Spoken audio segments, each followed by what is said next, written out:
This question is about subatomic particles. Define the term proton number and nucleon number. So what is the term proton number? The term proton number means The number of protons in nucleus. yeah, that's good. And the nucleon number is a sum of proton and neutron. So this is number of the protons inside the nucleus. You can use a chat, mic.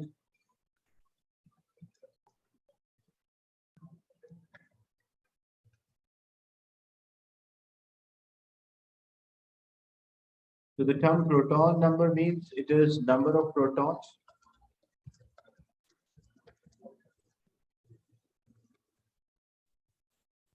inside the nucleus. And nucleon number means it is a sum of the total number of protons and neutrons. yes, that's good. So sum of proton and neutrons inside the nucleus.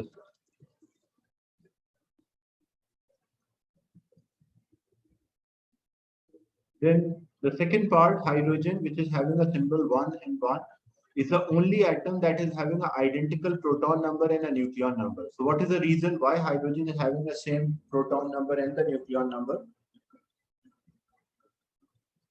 The number of there is no neutrons in the That's right. So there is no neutron is there inside the nucleus. That's why the proton number and the nucleon number are same. Then use the screen annotation to complete this. The proton, neutron, and electron numbers for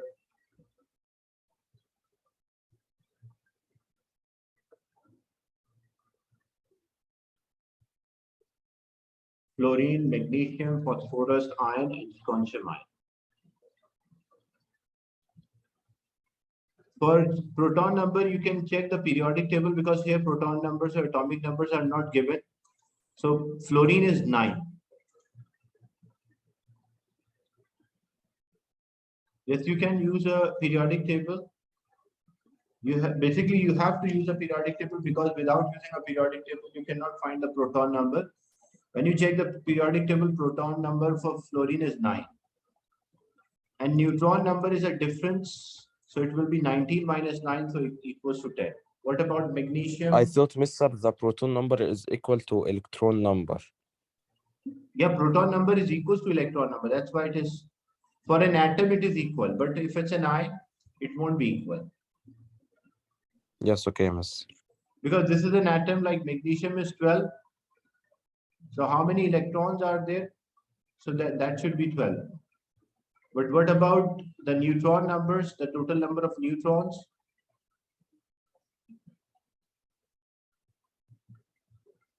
Neutron number is a difference.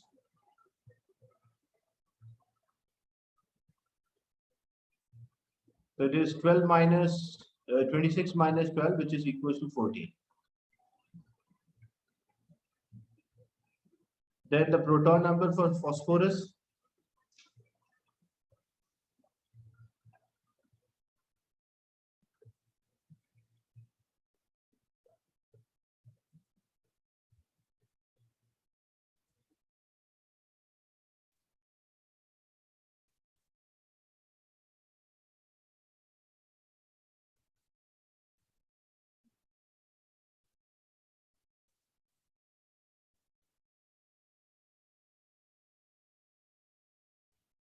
Phosphorus is 15, that's right. And because 31 minus 15, that's 16 neutrons are there. And because it's having a charge of 3 minus or minus 3 means it is having extra 3 electrons. So 15 protons are there, extra 3 electron, it will be 18. Strontium is 38. And because the charge is plus 2, so 36. And what about the nucleon number, the neutron number? So it will be 87 minus 38 because so it should be 87 minus 38.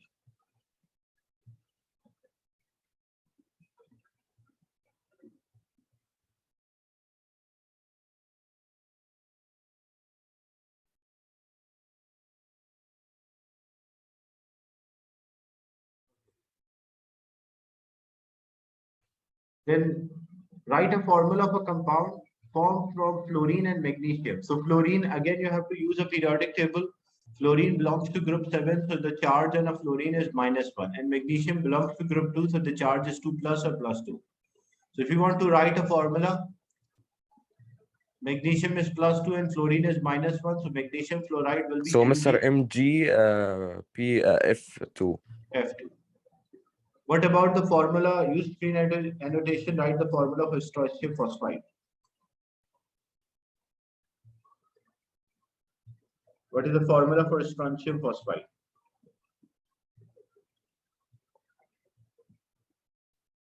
Yeah, that's right.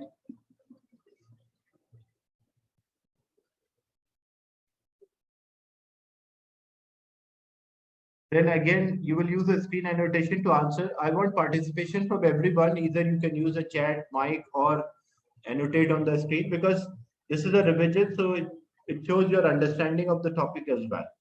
Some oxide, and even don't bother about the wrong answer, because I will do correction. Some oxides of some elements are listed. Answer the following question. Use only oxide from the list. Each oxide may be used once, more than once, or not at all. Which is a main cause of acid rain? Acid rain means it should be acidic oxide. Sodium oxide is a metal oxide. Metal oxide cannot be acidic. Metal oxides are basic oxide. So which oxide will cause an acid rain?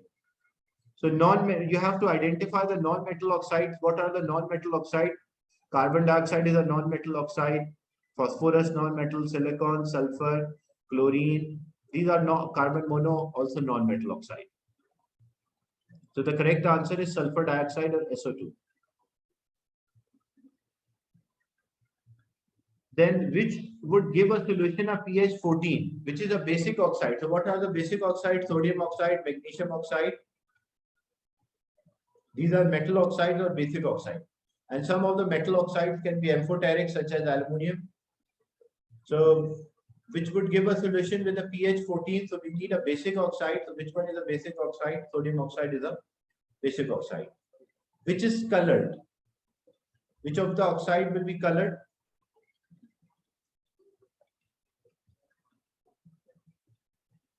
It's Mr. I think chlorine. No. To be a colored Right. oxide, it should have a transition element. So which oxide contain because transition element, the characteristic of a transition element, they form colored compound. So chromium is a transition element, so its compound will likely to be colored or highly colored. Which is a major impurity in iron?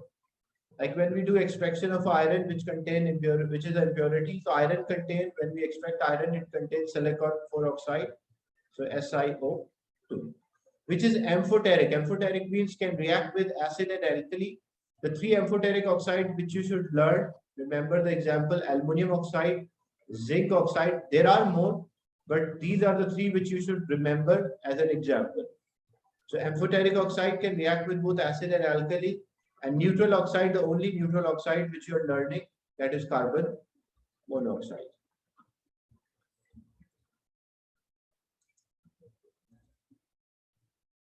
Then amphoteric oxide and neutral oxide are different from each other. What is meant by amphoteric and what is meant by neutral? Amphoteric means it can react with both acid and alkali. Whereas neutral oxide can react with no reaction with acid or alkali.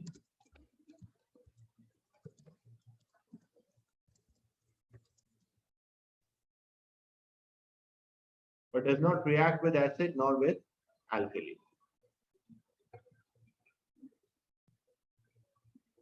In question 3, magnesium sulfate and lead sulfate are example of a salt. A student is preparing magnesium sulfate from magnesium carbonate.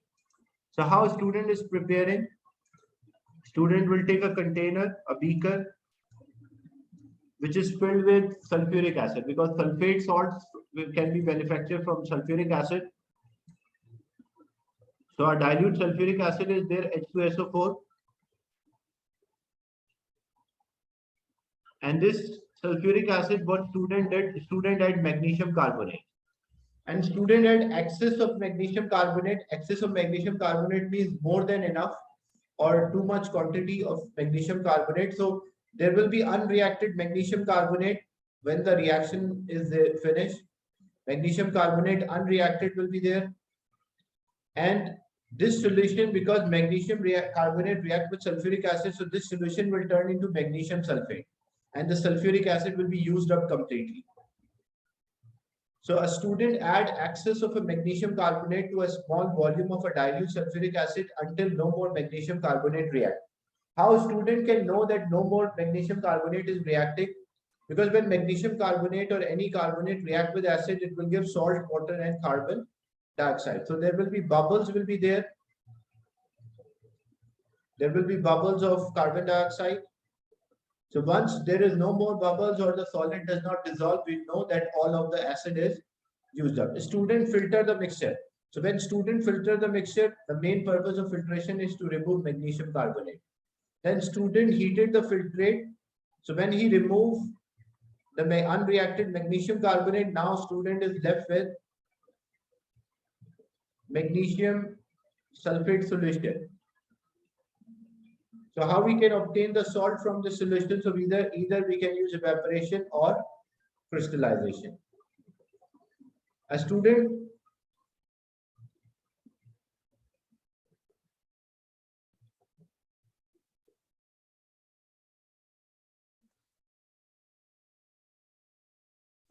allowed the hot filtrate to cool. So when this hot solution cool down, it will form a crystals of magnesium sulfate. So the first part, how did student know that when the reaction has finished? How student will know when there is no more reaction or reaction has finished or reaction is completed?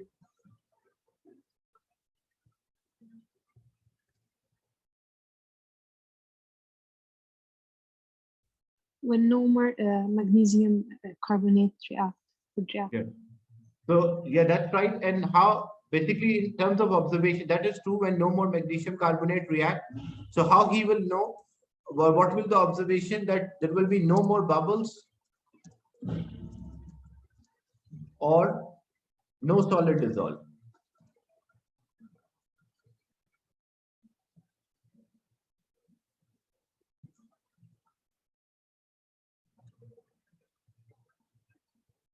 Then name the residue in step 2.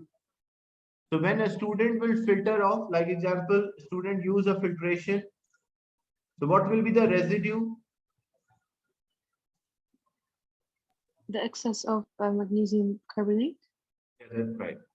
So excess of a magnesium carbonate will be a residue. Unreacted magnesium carbonate will left as a residue.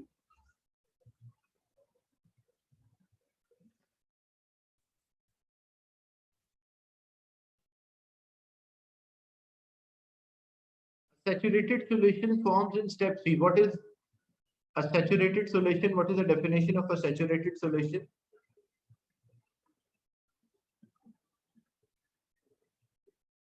So a saturated solution means a solution which cannot dissolve any more extra solute at a given or a specific temperature. So 1 mark is for mentioning like maximum amount of solute is present at a specific temperature or at a certain temperature.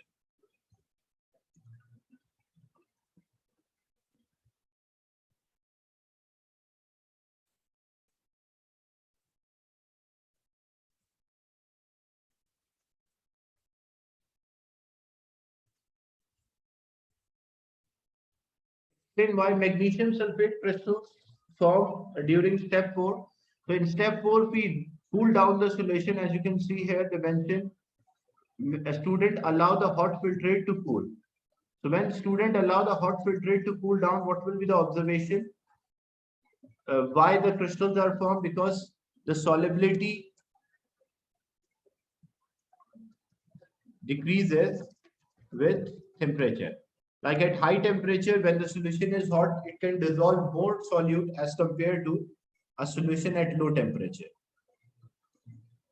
So as the solubility decrease, less amount of solute can dissolve and it will crystallize and we can obtain those crystals. Magnesium sulfate is are hydrated. What is the meaning of hydrated? Means it contains water of crystallization.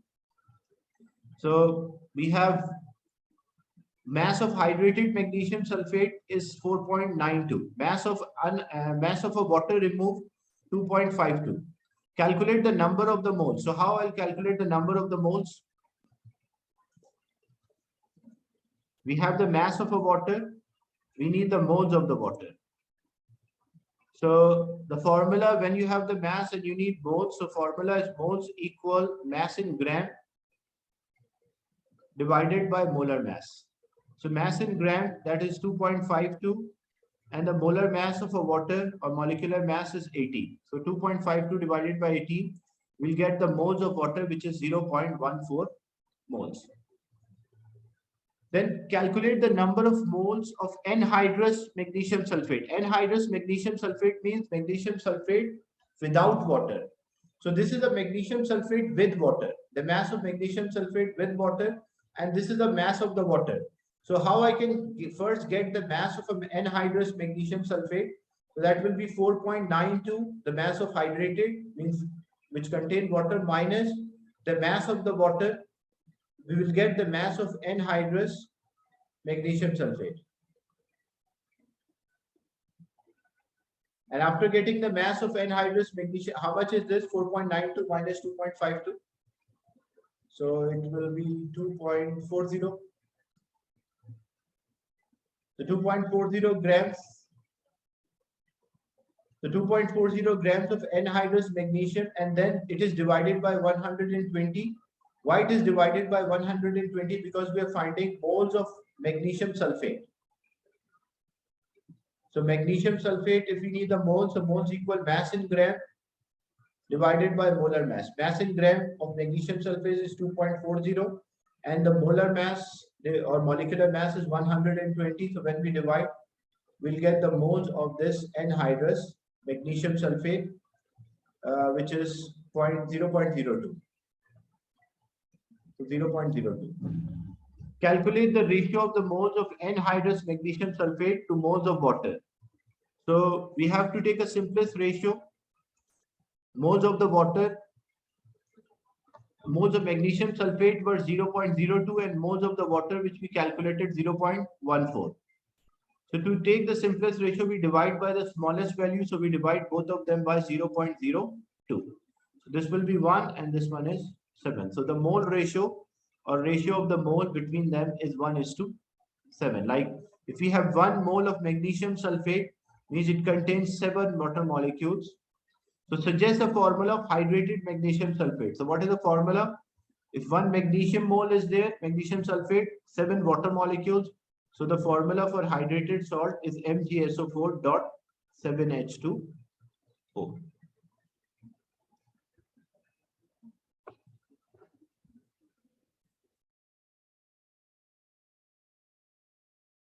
Lead-2 sulfate, which is an insoluble salt, describe how you would prepare a dry sample of a lead-2 sulfate from lead nitrate and sodium sulfate. For preparing insoluble salt, the technique or the method is called ionic precipitation. So what we do in ionic precipitation, we mix the two solutions. As a result, a solid is formed, and we filter and dry that solid. Filter, wash, and dry that solid. Mister, it's soluble or insoluble? Insoluble salt. They mention in the question it is insoluble. So if it's an insoluble salt, it is ionic precipitation. So we want to prepare lead sulfate. So what we select, we have lead nitrate and we have sodium sulfate. So what we'll do, we'll take equal volume and concentration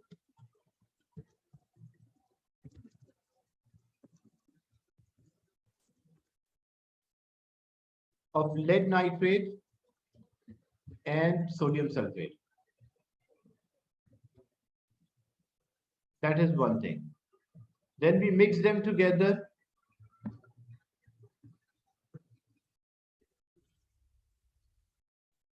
As a result, it will form a solid.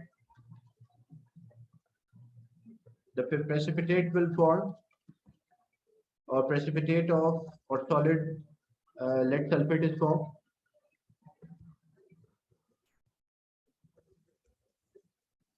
Then how we remove this lead sulfate? We will filter to remove insoluble lead sulfate. Then whenever you have an insoluble salt, we always wash because maybe some trace of impurities are there. So we always wash the insoluble salt. So wash, and we can dry with tissue paper, or filter paper can also be used to dry that. So this is always the case whenever you're preparing insoluble salt by ionic precipitation. Write an ionic equation for reaction, which reaction take place. So because we are preparing between lead nitrate and sodium sulfate, how to write an ionic equation? There are two ways. Number one, I will use this space to write the ionic equation. What are the reactants here?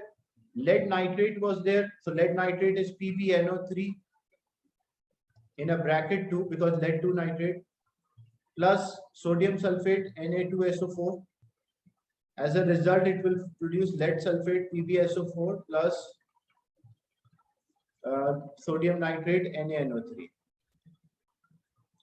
Now, we have to write ionic equation. This is a full equation. So this is aqueous, this one is aqueous, this one is solid, and all nitrates are aqueous. So we cancel out the common ion.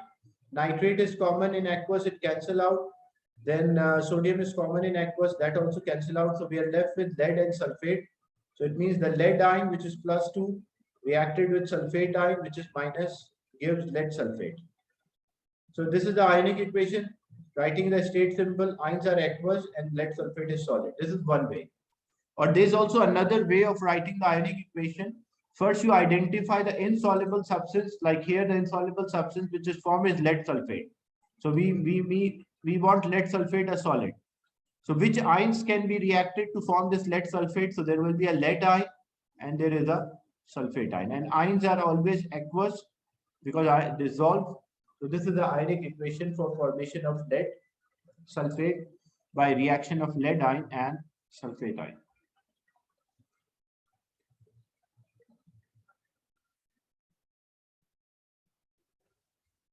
Zinc is very important metal. Zinc is extracted from its ore zinc blende. Zinc blende contains zinc sulfide. Zinc sulfide is converted to zinc oxide in an industrial process. Describe how zinc sulfide is converted into zinc oxide. So how zinc sulfide converted into zinc oxide? How we can change this? You can use your mic, chat, or screen annotation. Yeah, that's right. So it is roasted in air, means it is heated in air to convert into zinc oxide. Then write a chemical equation. So, zinc, Mr. It's zinc plus oxygen will give us zinc oxide. No, Zn plus O2.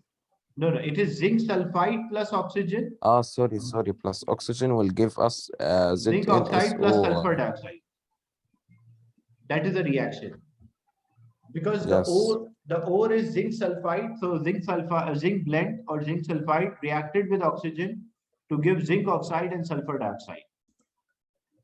And the equation, 1 mark is for writing a correct product, and the second mark is for balancing. So it is 2, 3, 2, 2. So it means here 2, 3, 2, and 2.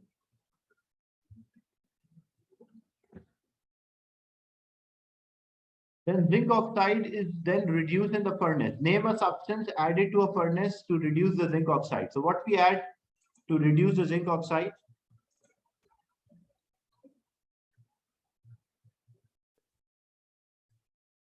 That's right. So coke is added.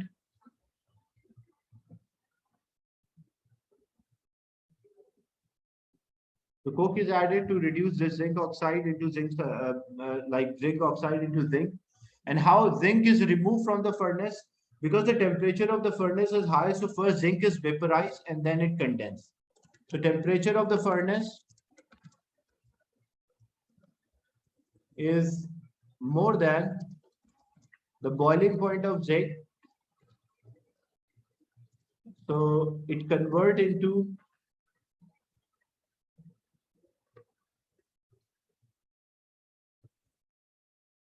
zinc gas or vapor and condenses back molten zinc at the top of furnace.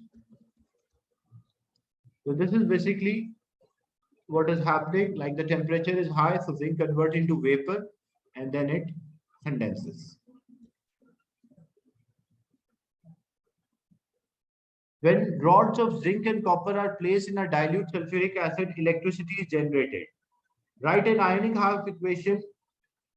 So we have, this is actually a chemical cell. Chemical cell, due to difference in the reactivity of the two metals, it produces energy. The more reactive metal can lose electron easily. So zinc is more reactive. So zinc metal will go inside the solution as a zinc ion. And always electron travel from more reactive surface, metal surface to less reactive metal surface. And sulfuric acid contain a hydrogen ion. So hydrogen ions are attracted towards the electron and it will form a hydrogen gas. So write ionic half equation for that, for a reaction that occur at zinc. So what reaction occur at zinc? The zinc atom changes into zinc ion by loss of 2 electrons. Then write ionic half equation that reaction occur at copper electrode. Actually, at copper electrode, there is no change in the copper. The electrons which are lost by which zinc is losing, these electrons attract the hydrogen ion from the acid because acids contain hydrogen ions. So these hydrogen ions are attracted. It will turn into hydrogen atom. When 2 hydrogen ions are there, it will take 2 electrons and form hydrogen gas.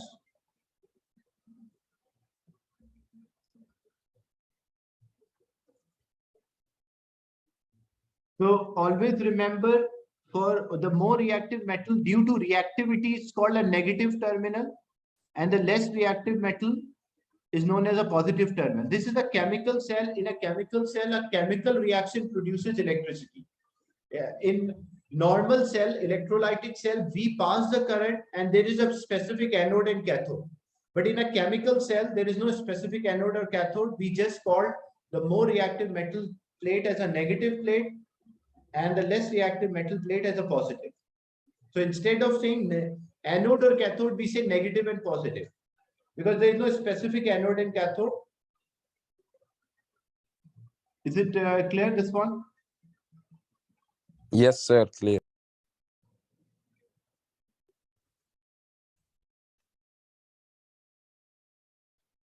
The copper rod was replaced by iron rod. Suggest any change to intensity.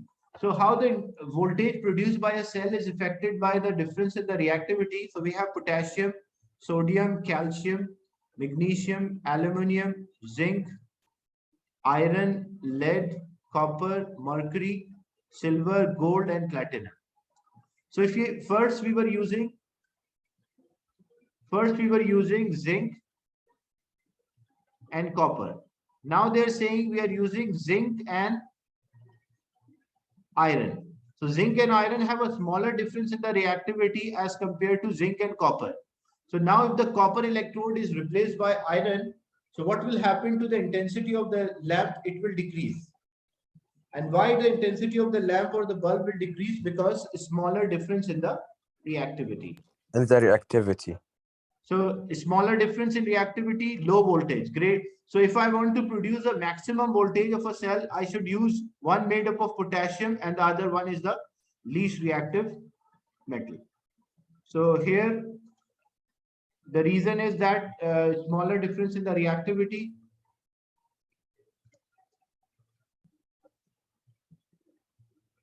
The smaller difference in the reactivity leads to low voltage produced by the chemical cell.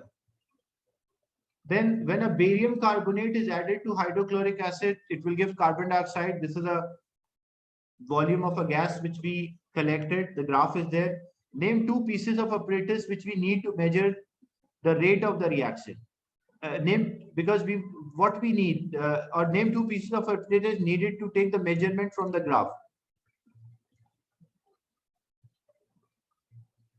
Yes, you can also mention a smaller difference in the reactivity. That's also correct.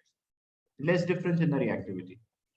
So what we need to do this experiment, because we are measuring a volume of a gas and we are measuring a time. So the apparatus which we need, that is the gas syringe and a stopwatch. So one is a stopwatch and the other one is the gas syringe. On the axis below, sketch a graph rate of a reaction. This is rate of a reaction. So in the beginning, the reaction is faster. And when this reaction completed around 120, if you see around 120, this reaction completed. So in the beginning, the reaction is faster, then the reaction slowed down, and around 120, the reaction is 0, because this is a graph for rate of the reaction. So rate is faster in the beginning, then it slowed down, and eventually, not exactly, not 120, I think it's before 120. Yeah, or around 120, it ends up.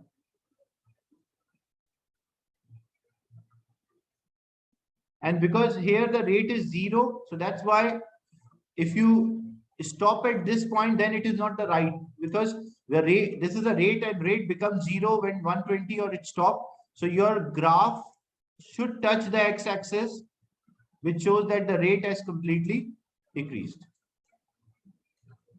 And why not a straight line? Why I did not draw a straight line? Because rate is not constant. Rate is continuously changing. Rate of change of rate is also not constant. That's why. The total volume of a gas is 180 cm cube. Calculate the mass in gram for barium carbonate. So this question, 3 marks are there, and you have to solve at your own, like all the steps you have to do. We need the total volume of a gas. We need the total mass of a barium carbonate, and we have the volume of carbon dioxide. So first, from volume, we'll find the moles of carbon dioxide. So moles equal volume of a gas divided by 24. But volume of a gas should always be in decimeter cube. So how to convert into decimeter cube? Divide by 1000.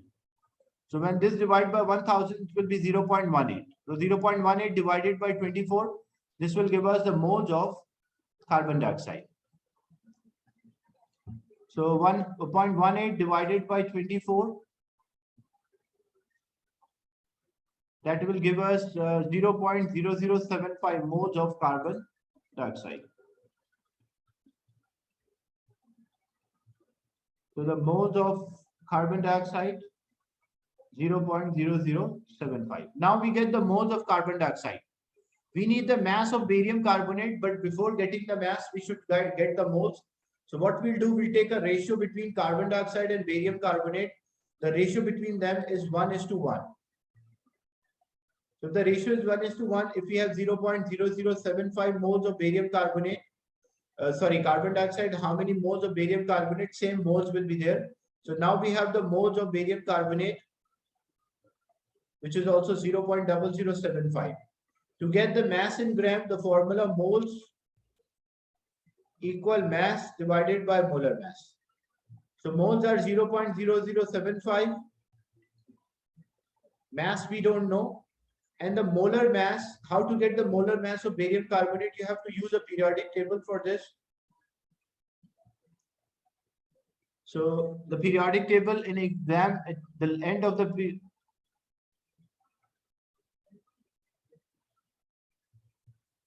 we can take for other compound, but the thing is we don't want, like we don't have to take it. Reason is that in the question they're only asking find the mass in gram for barium carbonate. So like what we have to find is barium carbonate. That's why we did not take any other ratio.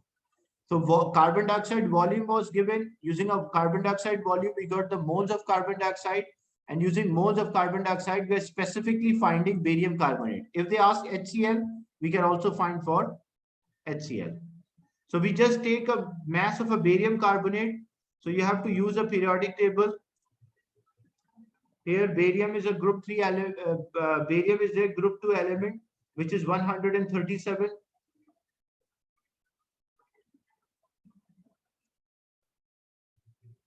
So calculating the molecular mass of a barium carbonate or molar mass of a barium carbonate, barium is 137 plus carbon is 12, so 149 plus oxygen is 16 multiplied by 3, so 43. So when we sum, it will be 197.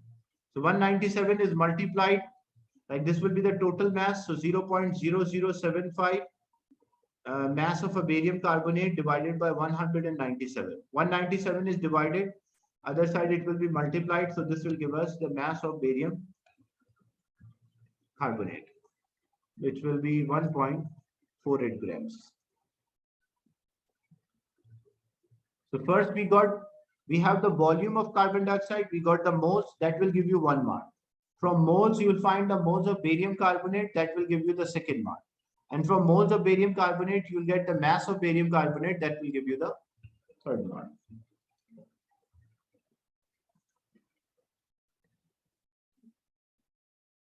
The original graph has been drawn again. On the grid, draw expected graph if the same mass of a barium carbonate was added as a large lump instead of powder. So what will be the shape of a graph? Use screen annotation, complete. If we are using the same mass, we are not changing the mass of a reactant, but we are using large lumps. Large lump means small surface area. So how the graph will change, or how the graph is affected? What will be the shape of the graph if we are using the lumps instead of a powdered barium carbonate?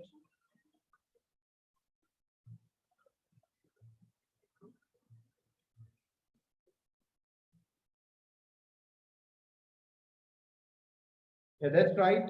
But remember, the final amount should also be same. Like when it level off, it should level off with the same place. Like example, this part,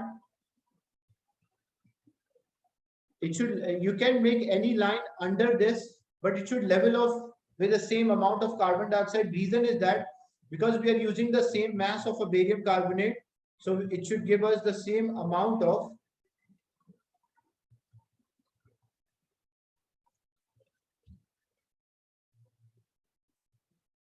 the carbon dioxide gas. And explain your answer. So lumps will have a small surface area, so reaction will be slower.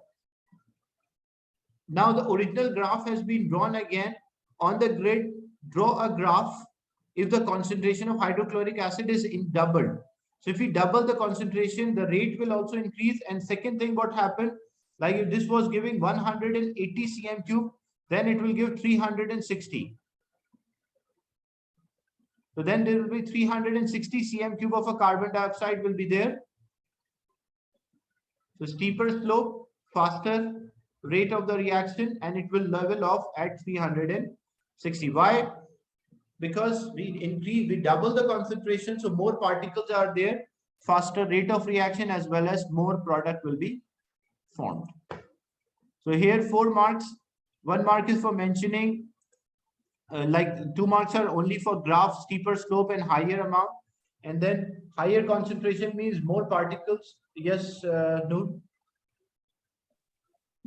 Sir, if they said like the reaction would be faster, should like it end before like the first one ended, like after the point? No, before it. Yeah, that's right. Like you, this one, see, like it levels off before. That's true. First. That's true. Like I should level off first, like before 120.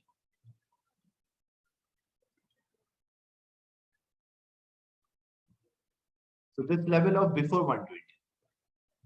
Is it clear? Yes, sir. Then deduce the volume. So what will be the